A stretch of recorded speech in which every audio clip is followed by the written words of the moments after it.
안녕하세요. 저번 시간에 이어서 중졸검정고시 23년도 8월 대비해서 최신 기출문제로 한번 문제 푸는 요령 및 어, 거기 기출 분석을 좀 해드리도록 하겠습니다. 혹시나 본인 실력이 나는 국어를 꽤 잘한다 하시는 분들은요. 4월 8일에 시행을 했었잖아요. 그때 제가 그날 곧바로 이렇게 기출문제를 해설 답을 알려드리고 그 후에 이제 기출문제 해설을 곧바로 해드렸거든요. 그 부분 제목을 찾으셔가지고 그걸로 들으시는 게 훨씬 효율적이실 거예요. 그리고 나는 좀 더 자세히 한번 유형 분석을 하고 싶다 하시면 이 영상을 계속 보시면 되겠습니다. 들어가도록 하겠습니다. 자, 20번부터는 비문학에 해당하는데요. 항상 이제 새로운 비문학이 나올 수가 있어요. 물론 새로운 건 거기 출판사가 중학교 출판사가 예전에는 국정 교과서이기 때문에 하나의 교과서였거든요. 그것이 이제는 많은 출판사로 갈리게 되어서 내가 산 교재 또는 내가 배우지 않았던 부분이 나올 수가 있어요. 그럴 때는 국어에서는 힌트를 제목에서 얻으라고 제가 말씀을 드렸습니다. 이거는 문학에서도 해당이 되는 거고요. 비문학에서 제목 한번 볼게요. 물론 글쓴이를 알면 더 좋겠죠. 그랬는데 비문학에서는 크게 이게 작용하지 않으니까요. 제목으로만 한번 이렇게 예측을 해보는 것도 좋은 방법 중에 하나입니다. 제목이 맛있는 과학이라고 했어요. 그리고는 음식 속의 과학이라고 이야기를 했습니다. 그러면 뭔가 음식하고 과학하고 연결해가지고 뭔 내용을 말하고자 하는 바이겠네요. 조금 이제 과학이라는 거가 좀 말이 어렵게 느껴질 수도 있으니까 설명문 계통이 아닐까 하는 생각이 은근히 들면서 비문학을 한번 보면 되겠습니다. 여기 세 문제가 연달아 이렇게 나와 있네요. 보니까 자주 나오는 유형인 뭐예요? 거기 뭐죠? 접속사 넣는 문제라든지, 그 다음에 혹시나 어려울까봐 중심 내용 물어보는 문제라든지, 이거 설명 방법 문제, 이 유형도 자주 나오죠? 자, 그러면 대충 파악했으니까 들어가도록 할게요. 중국 신장의 요구르트, 스페인 랑하론의 하몬, 우리나라의 된장, 이 음식들의 공통점이 무엇인지 물어보고 있네요. 이거는 공통점이 뭐래요? 발효식품이라고 이야기를 했습니다. 그러면 발효식품은 여러분들 많이 들어보셨을 거예요. 된장만이 먹으면 좋다 막 이런 얘기 많이 들으셨을 거예요. 장수 마을을 다루는 어느 마을에서요. 발효식품이 장수의 비결이었대요. 그러면 발효식품은요, 건강식품으로 널리 알려져 있는데, 또 아무래도 발효식품은 특유의 냄새와 향이 있을 거란 말이에요. 맛도 있고요. 특유의 맛과 향으로 사람들의 입맛을 사로잡고 있다. 앞에서 소개한 요구르트, 하몬, 된장을 비롯해서 달콤한 고소한 향으로 우리를 유혹하는 빵, 그 다음에 치즈, 이런 것들이 다 그 예라고 할 수 있다고 얘기했습니다. 그러면서 예를 쭉 드러났네요. 여기까지 이제 예 드러났고요. 그리고 이렇게 몸에도 좋고 맛도 좋은 식품을 만들어내는 발효는 무엇인지, 발효식품은 왜 좋은지, 그렇게 이제 질문을 하고 있죠. 그리고는 먼저 발효의 개념부터 알아보자고 이야기를 하고 있습니다. 그리고 뭐라고 얘기했어요? 발효식품의 우수성을 알아보기로 했대요. 그러면 지금부터 발효의 개념과 발효식품의 우수성에 대해서 여기 부분에서 이야기를 하겠죠. 아니나 다를까 발효의 개념, 즉 정의를 내리고 있어요. 발효란 이러이러한 것이다. 이런 방법이 이제 정의라고 하거든요. 발효란 곰팡이나 효모와 같은 미생물이 탄수화물, 단백질 등을 분해하는 과정을 말한다고 얘기했습니다. 네, 여기 발효의 정의 내리고 있네요. 그리고는 미생물이 유기물에 작용해서 물질의 성질을 바꿔놓는다는 점에서 발효는 부패와 비슷해요. 부패도 그러고 발효도 그렇대요. 하지만 발효는 우리에게 유용한 물질을 쓰는데 반해서요. 여러분 발효식품은 먹어도 되지만 부패된 식품, 상한 식품 먹으면 큰일 나잖아요. 부패는 우리에게 해로운 물질을 만들어내는 점에서 차이가 있다고 얘기를 했습니다. 이거는 뭐예요? 차이점을 얘기했으니까 설명 방법이 대조에 해당하겠네요. 만약에 비슷한 점을 얘기하면요. 비교에 해당합니다. 예를 들면 뭐예요? 예시에 해당합니다. 이렇게 설명 방법은 비교, 대조, 정의, 예시 이런 거 같은 거, 분류 이런 거 같은 거, 분석 요 정도는 좀 챙겨 두셔야 됩니다. 이거에 대해서는 과거에 설명 방법 문제가 계속 지속적으로 좀 나왔거든요. 요거 반드시 체크해 주세요. 시험 보기 전에요.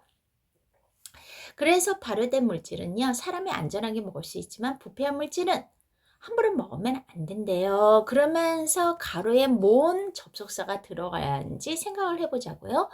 발효를 거쳐 만들어지는 전통 음식에는 무엇이 있을까라고 얘기했네요. 그러고 가장 대표적인 전통 음식으로 김치 뽑을 수 있대요. 그래서 김치는 채소로 오랫동안 저장해 놓고 조상들이 생각해낸 음식이라고 하면서 계절에 관계없이 먹는다고 이야기를 했습니다. 자, 그러면 문제 풀어볼게요. 이 비문학을 읽으면서 출제위원은 생각을 했던 거예요. 뭐라고요? 혹시 이거 제대로 학생들이 이해했나? 제가 앞서 문학에서도 얘기를 드렸는데 뭐라고 그랬습니까? 좀 출제위원이 어렵게 느껴질 만한 내용이면 뭐예요? 내용 파악 문제가 들어갑니다. 그래서 여기에서의 중심 내용, 얘가 과연 중심 내용이 무엇인지 알고 있나? 라고 생각을 해서 이제 질문을 한번 던져본 거죠. 지금까지 뭔 얘기하고 있습니까? 네, 발효식품 얘기했잖아요. 발효식품이 얼마나 좋은지 그거에 대해서 이야기를 하고 있습니다. 자, 아까 여기에서 보면 발효의 개념 얘기를 하고 그 이후에 뭐 얘기한다고 그랬어요? 발효식품의 우수성, 발효식품의 우수성 이렇게 이야기를 하고 있습니다. 이렇게 보시면 아시겠죠? 그래서 답은 2번이 되고요. 그 다음에 21번 기억에 사용된 설명 방법 다양하게 여기 플러스 분석 분류까지 좀 알아두시면 좋겠죠. 정의까지요. 그러면 기억은 뭐에 해당합니까? 네, 기억은 대조에 해당하죠. 그렇죠? 그래서 답은 2번이고요. 22번 이어질 내용으로 고려할 때 뭐예요? 니은에 들어갈 말로 알맞은 것은 이라고 했습니다. 자, 볼게요. 자, 발효하고 부패의 차이점을 얘기하면서 발효는 안전하게 먹고 부패는 함부로 먹으면 안 된다고 그랬어요. 그렇다면 발효를 거쳐서 만들어지는 전통 음식은 또 무엇이 있을까 하고 이야기를 하고 있죠. 그러면 여기에서 보면 뭐라고 될까요? 3번이 되겠죠. 그러나는 말이 안 되죠. 앞뒤가 거꾸로 되어야 되니까요. 그래도는 그럼에도 불구하고 이런 식으로 생각해야 되니까 이것도 말이 안 맞고요. 왜냐하면이라는 말이 나오면 뒤에 때문이다라는 말이 있어야 되는데 때문이다라는 말이 없잖아요. 그러니까 얘도 탈락이죠. 그래서 답은 3번입니다. 그 다음에 보도록 할게요. 제목이 뭐예요? 김사나의 야생학교에 대해서 이야기를 하고 있습니다.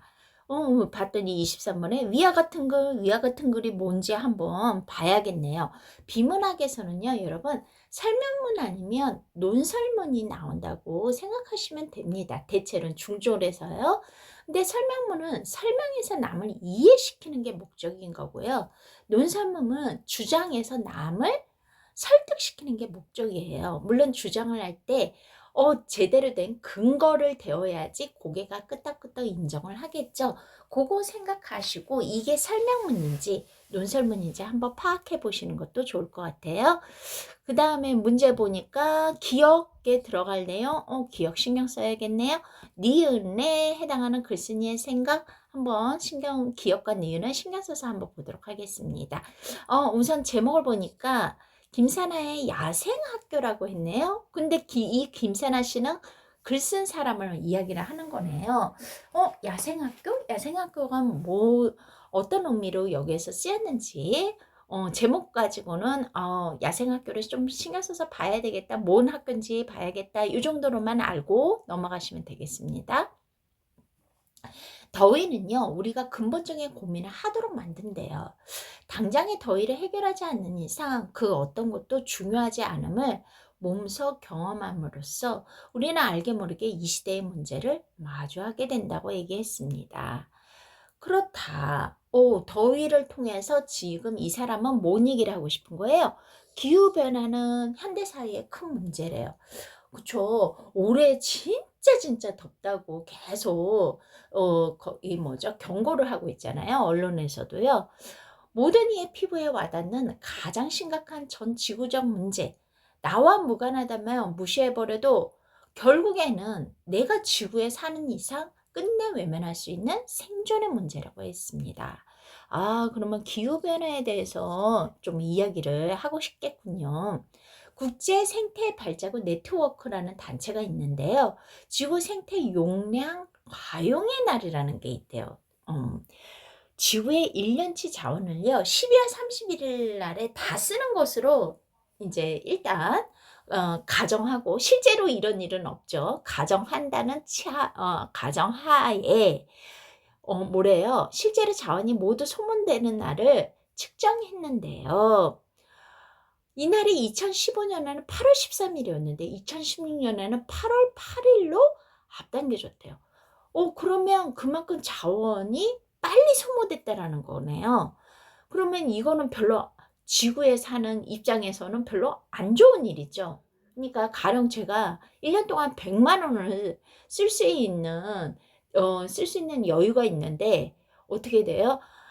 그 전에는 8월 13일에 100만 원을 다 거기 뭐죠? 쓴다고 생각을 쓸 수 있었는데 8월 지금은 8월 8일에 다 쓴다라는 거잖아요. 그러면 그 5일 동안 어떻게 해요?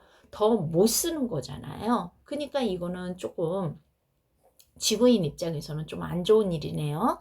또한 우리가 현재처럼 자원을 소비하면서 자원을 지속적으로 사용할 수 있는 상태를 유지하기 위해서는 지구가 하나도 부족하대요. 적어도 3개 하고도 또 0.3개가 필요하대요. 한마디로 뭐예요? 이건 되게 위험한 거네요. 지구가 더 필요할 정도로 우리 자원이 진짜 너무너무 부족한 거네요. 왜요? 인간들이 막 쓰니까요.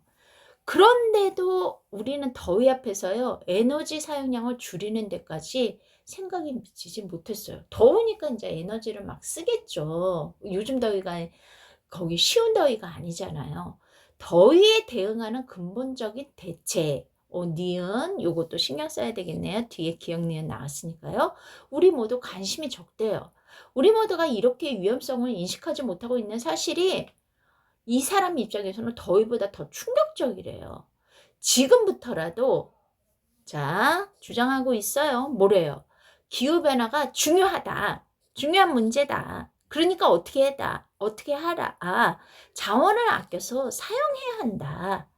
그리고 어떻게 해요? 이것을 위해서 녹색 성장, 지속적으로 발전할 수 있는 녹색 성장을 준비해야 할 것이다. 그러면서 이야기를 마무리 짓고 있네요.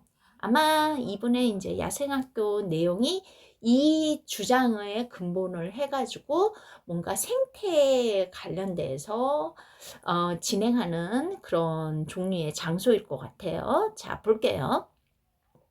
23번. 이와 같은 글, 뭐뭐 해야 할 것이다. 제발 자원 좀 아끼자. 이렇게 얘기를 하고 있어요. 이건 무엇에 해당할까요? 그쵸? 주장을 하고 그 다음에 위에서 타당한 근거를 대서 자신의 주장을 함으로써 남들을 설득하려고 하는 거죠. 이런 게 이제 논설문이겠죠. 답은 3번이 되겠습니다. 그 다음에 볼게요. 글의 맥락을 고려할 때 기억에 들어갈 말로 적당한 것은 이라고 이야기를 했습니다. 자, 봤더니 뭐라고 그랬어요? 지구 자원을요, 너무 인간들이 함부로 써요. 기후변화가 있고 심각한 문제인데도 불구하고요. 지구가 무려 3.3개나 필요해요. 한마디로 이건 뭐 하는 거예요, 지금? 뭐일까요? 너무 막 쓴다라는 거예요. 에너지 소비 사용량과 그 증가량이 심하다. 자원을 막 쓴다라는 거죠. 그러니까 답이 몇 번입니까? 2번. 그리고 잘 보시면요. 여기서 보시면 에너지라는 말은 이렇게 나왔잖아요. 그쵸? 미세먼지 나왔어요? 없죠. 그 다음에 여기 물 부족 얘기가 나왔어요? 그것도 없었어요. 그냥 기후 변화 때문에 이게 문제가 심하다라는 말로만 나왔죠. 그 다음에 해양 오염 나왔어요? 아니요. 여기는 그냥 기후변화 문득으로 해서 이렇게 얘기를 했죠. 이런 식으로 문제를 찾으셔도 돼요. 만약에 나는 이해가 안 된다. 그러면 위에서 언급되지 않은 걸로 이렇게 찾으셔도 됩니다. 물론 이게 100% 맞지는 않지만요. 시험 때 어떻게라도 답을 찾으려고 한다 그러면 거기에 100%는 아니지만 비슷하게라도 맞출 수 있는 방법을 찾아봐야 되겠죠. 그렇죠? 그래서 거기 지문 속에 답이 있다라는 이야기가 있어요. 검정고시에서는요. 그걸로 한번 체크해 보시면 되겠습니다. 25번 되겠습니다. 니은에 해당하는 글쓴이의 생각으로 적절하지 않은 거라고 얘기했어요. 이 사람 뭐라고 그랬어요? 기후변화가 심하다. 자원의 낭비를 그럼에도 불구하고 한다. 아, 제발 좀 뭐다. 자원 좀 아껴라. 에너지 좀 절약하자. 그리고 지속 발전할 수 있는 녹색 성장을 준비하자. 뭐 전기 같은 거 막 쓰지 말고 전기를 이렇게 만들 수 있는 게 뭐예요? 태양열이라든지 풍력이라든지 이런 자연으로 할 수 있는 것도 있잖아요. 이런 거 하자. 뭐 이런 식으로 이야기를 하고 있는 거죠. 그러면 니은에 해당하는 글쓴이의 생각, 제발 좀 아끼자. 기후변화 위험하지 않니? 녹색 성장 준비하자. 이거 다 위에서 나왔죠. 답은 몇 번이에요? 1번. 아, 더위에 익숙하라는 소리는 얘기가 안 나왔죠. 그래서 여기까지 다 끝내드렸고요. 여러분들 시험이 이제 8월에 나올 텐데, 그때 시험 보는 날 제가 답안 곧바로 그냥 올려드릴 테니까요. 가담하는 거의 99% 정도 그게 정답으로 평가원에서 인정을 합니다. 그래서 물론 간혹가다가 이제 몇 문제 같은 경우에는 이의제기에서 통과되는 경우가 있는데 이번 회차도 그랬고 저번 회차도 그랬고 이의제기는 다 무산이 됐었어요. 그러니까 가답안 제가 올려드릴 때 그걸로 본인의 합계 점수 대충 생각하시면 될 것 같습니다. 네, 중졸 시험 잘 보시고요. 네, 좋은 성과 얻으시고 고졸 대비하실 때 그때 다시 한번 만나 뵙도록 하겠습니다. 고생 많으셨습니다. 수고하셨습니다.